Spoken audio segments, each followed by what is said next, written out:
କେଉଁ ସମୟରେ ହସିବ ନାହିଁ।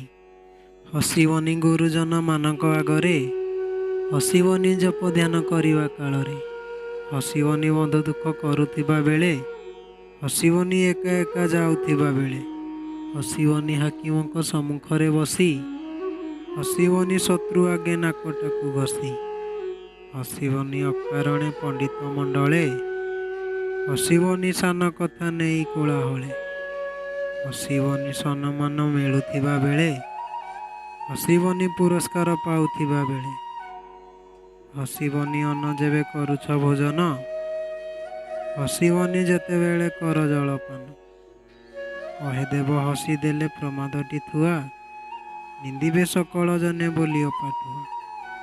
এই ভিডিওটি যদি ଭଲ ଲାଗିଥାଏ ଭିଡ଼ିଓଟି ଗୋଟିଏ ଲାଇକ୍ କରନ୍ତୁ ଏବଂ ଏମିତି ନୂଆ ନୂଆ ଭିଡ଼ିଓ ଦେଖିବା ପାଇଁ ଏହି ଚ୍ୟାନେଲକୁ ସବସ୍କ୍ରାଇବ୍ କରନ୍ତୁ। ଧନ୍ୟବାଦ। ଜୟ ଜଗନ୍ନାଥ।